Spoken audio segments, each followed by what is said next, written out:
My name is Helen Garrett, and I spent 43 years as a hospice nurse. 43 years sitting in chairs next to the dying. I held more hands as they crossed over than most people shake in a lifetime. I memorized the exact moment the breathing changes, the shift from the regular oscillation of a living body to something that sounds like someone learning how to breathe all over again. The pauses getting longer, the gaps widening, the body teaching itself how to let go. I knew the rattles and the silences.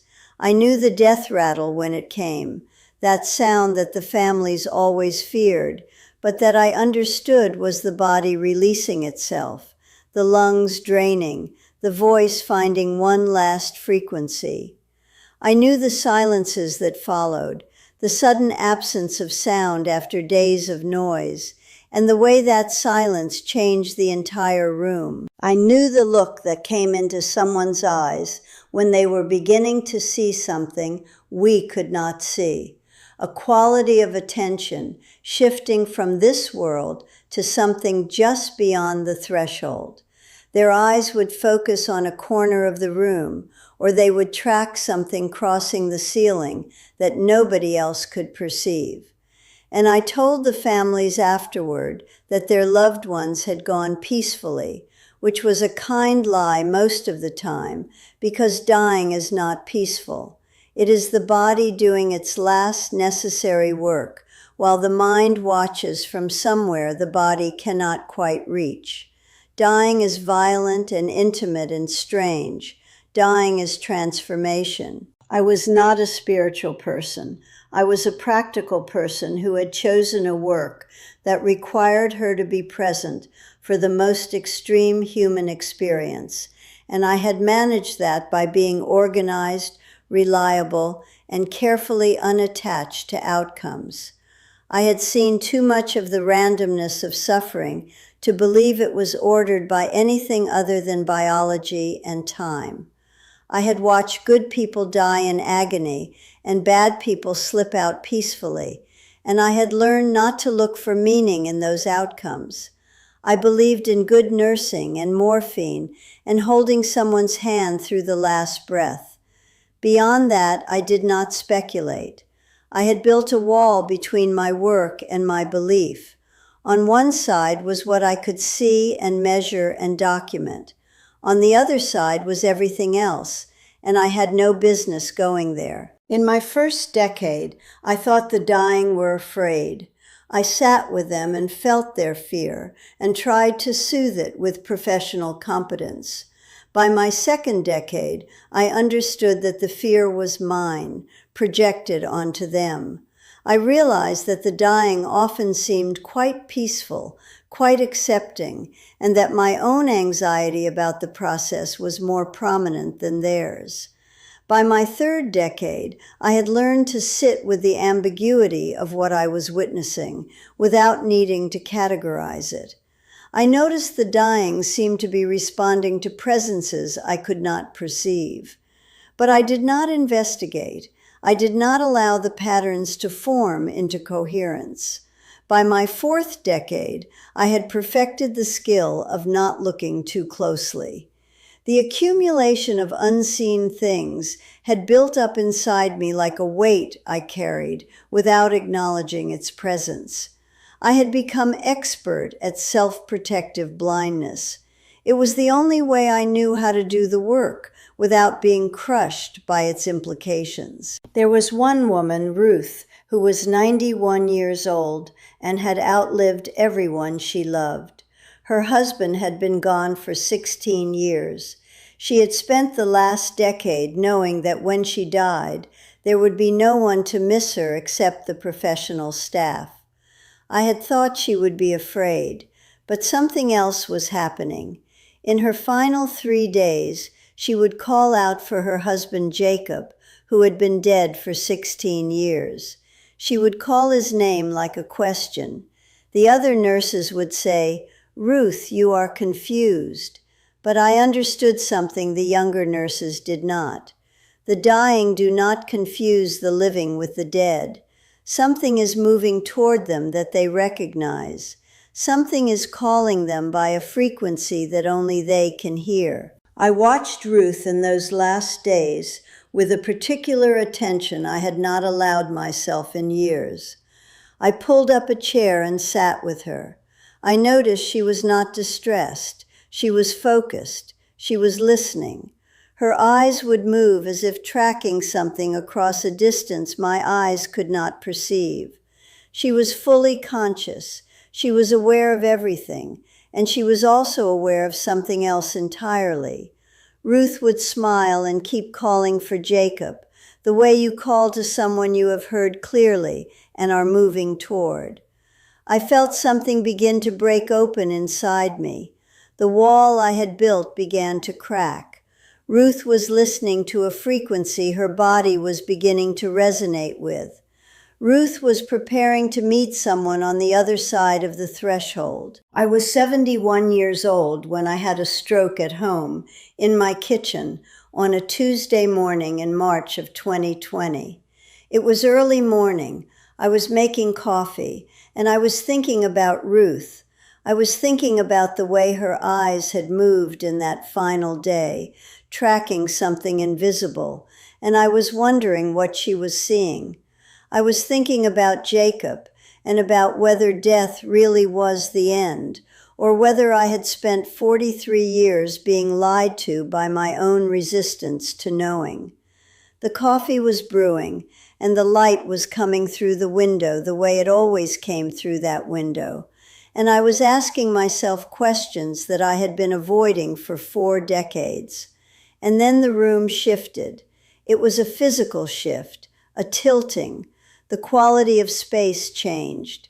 The left side of my body became unreliable and strange, as if the instructions my brain was sending to the left side of my body were getting scrambled in transmission.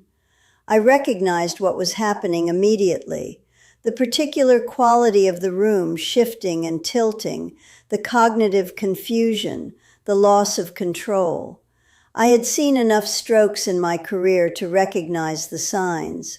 I had a clear moment where I knew what was happening to me. I had time to call 911 before I went down. I remember making the call. I remember the voice of the dispatcher. I remember sitting on the floor because I could not stay standing. The paramedics found me on the kitchen floor 11 minutes later. I was unconscious for approximately 40 minutes total. During some portion of those 40 minutes, I was somewhere that was not my kitchen and not any room I recognized. I was somewhere that Ruth had been. I was somewhere that I had been taught not to believe in. There was music. I am going to say that plainly because it is the truest description I have. Not music from a speaker. Not music I was hearing with my ears. Music that was the environment itself, the way air is the environment when you walk outside. I was inside the music the way you are inside air. I was immersed in it. I was surrounded by it. I was made of it, and it was familiar. I had heard it before. I understood when I was in it that I had been hearing it my entire life. Very faintly, underneath everything else, underneath every spoken word and every song and every sound that the world made. And I had never had the right attention for it. I had been deaf to it because I was too busy listening for other things. I was listening for danger. I was listening for what was broken and what needed to be fixed. I had not known how to listen to something that was not asking me to do anything. I had not known how to listen to something that was simply offering itself. The quality of the music was such that it was not sounds arranged in sequence. It was not melody or harmony in the way I understand those terms from having listened to music for 71 years. It was the structure of something itself made audible. It was being made audible. Every moment I was aware of it, more layers appeared. Every layer that appeared revealed more complexity beneath it. It was the shape of existence given voice. It was the voice that existence itself was made of.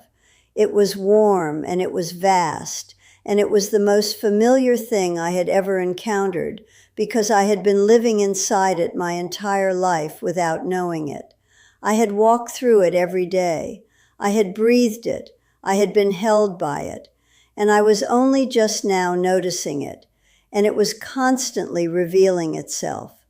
The deeper I moved into the awareness of it, the more complexity appeared. It was like music that contained all other music. Every song I had ever heard was a fragment of this larger composition. Every silence I had ever experienced was a rest within this larger rhythm. The death rattle I had heard so many times, that last exhale, that was a note being released back into the symphony. The breathing of a newborn, that was a new voice finding its part. Every sound in existence was part of this larger architecture. The music was not being played. The music was what everything that existed was made of. The music was the substance itself. The music was what being felt like from the inside. Ruth was there. I need to say this carefully because it sounds like the kind of thing that happens in movies and that I spent 43 years professionally skeptical of. But Ruth was there, not as a ghost, not as a vision, not as a hallucination produced by a stroke-damaged brain, as a presence with the full weight and particularity of a person. Ruth exactly as she was, 91 years old, still holding the presence of a woman who had spent her life organizing, managing, keeping things in order, still recognizable, still herself. And she was not calling for Jacob anymore. She was with Jacob. They were together. They were both inside this music, inside this thing I am calling music, because I do not have a better word.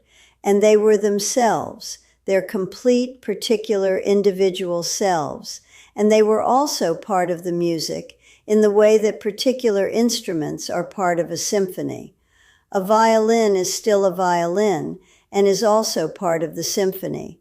A cello remains itself and is also contributing to the larger sound, distinct and recognizable and held. They were a note, and they were also the instrument being played, and they were also the whole song. Ruth was Ruth, and she was also the sound that Ruth made when she was being loved completely. I understood Ruth's posture in those final days now. I understood what she had actually been doing. She had not been confused, and she had not been calling out to a ghost or a hallucination. She had been tracking the presence of the music getting louder, of Jacob becoming audible within it. She had been noticing the moment approaching when his note would be close enough to join with hers again. She had been preparing to join in. She had been calling back across the threshold, hearing his particular frequency approaching, getting louder, getting closer. She had been doing what lovers do when they hear each other calling across a distance that is closing.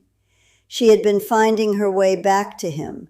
She had been preparing for reunion. I understood things in that place. I understood that the 43 years I had spent carefully not attaching myself to what happened after the last breath had been a waste of a particular kind of witnessing. I had been present for something extraordinary thousands of times and had filed it as biology. I had called it dying. What I was in now was not biology. It was the thing biology is embedded in. The music that the body is made to conduct for a time and then release back into the larger piece when its part is finished. The body is a temporary instrument. It learns how to hold a particular frequency. It learns how to generate a particular tone. And when the body is finished with that work, the frequency continues. The note does not stop. The instrument is set down and the music continues. The body is an instrument that the music learns how to play through and then moves on. I understood that all of the strange things I had witnessed in 43 years of hospice work, the dying seeming to track presences I could not see, the moments when they said names of people long dead, those moments were the threshold getting closer. The dying were not confused. They were hearing the music getting louder. They were recognizing the approach of a reunion we cannot perceive. I understood what Ruth had been doing in those final 3 days. She had been hearing the music getting louder and hearing Jacob's particular note within it. She had been recognizing the presence of her husband moving toward her. She had been calling back. She had been preparing to join the symphony. I came back to my kitchen floor in stages. I came back to the sound of the paramedics and their voices and their equipment and their professional assessment. I came back to the quality of the linoleum against my cheek and the shock of the cold floor and the specific weight of being in a body that had just had a stroke and was sending all available systems to the location of the problem. Everything was urgent. Everything was loud. The paramedics were doing things to me that my professional mind recognized as necessary, and my body was experiencing as violation. I was being returned to the world of objects and measurements, and the clock counting down. It was loud. The symphony had been quiet in a way I had not understood was possible until I experienced it. The music that everything was made of did not need to announce itself. It did not need volume. It simply existed underneath everything. The living world is so loud. All of this noise and effort and struggle, all of this friction and urgency, and the sense that something is being lost and must be saved. And underneath it all, the music, continuing, still there, still conducting the whole arrangement, still weaving every voice into its larger composition. I spent 4 months in recovery and rehabilitation. My left hand took longer to wake up than the rest of my body. There is a delay still in how it responds to the signals my brain sends. Every time it fails me, I remember the symphony. I remember that this body is temporary. I developed a new relationship with my body, understanding it now not as myself, but as something I had been permitted to borrow for a time. My body is an instrument that I get to play for a while, and then I will set it down, and the music will continue. I went back to work part-time for 2 years before I retired, and I went back to hospice, back to the rooms where people were preparing to join the symphony, back to the threshold, back to the place where the door was opening. I sit differently now with the ones who are calling out for people who have been dead for decades. I do not say no one is there. I do not offer the reassurance that is really meant to calm the living family members who are frightened. I sit down. I pull up a chair like Ruth taught me to. I say, "Can you hear them?" And sometimes they look at me with an expression that I have come to recognize as the expression of someone who did not expect to be believed. Relief, recognition, the relief of someone who has been hearing something and has been afraid they were losing their mind. And I tell them what I know. I tell them that what they are hearing is real, that the music is real, that the people they love are in it, waiting for the note that belongs to them to join in. I sit with them in the quality of attention that Ruth showed me. I let them listen. I do not interrupt. I do not translate. I do not try to fix their perceptions. I simply bear witness to the fact that the threshold is not a break. It is a conversation. It is a transition between registers of the same ongoing song. They are not leaving, they are arriving. I remember one man 3 weeks before he died who kept saying his father's name over and over. His daughter was standing beside the bed, distressed and confused. She kept saying, "Dad, Dad, he is not here." And I put my hand on her shoulder and I said, "Maybe he is. Maybe your father is very close and calling him home. Maybe he is moving toward him." I said, "Listen," and we all just listened, and something in the room changed. The man's breathing slowed, his urgency softened. He was not confused, he was preparing. He was following a frequency that only he could fully hear. His daughter felt it too. She cried and she said, "He is not afraid." And I said, "No, he is preparing. He is recognizing a voice he has known his whole life. He is beginning to move toward home. This is the work now. This is what I do with every person who comes to me at the threshold. I sit with them. I listen to what they are hearing. I believe in the symphony. I welcome them to the music. The music does not stop when the instrument falls silent. It continues. It has always continued.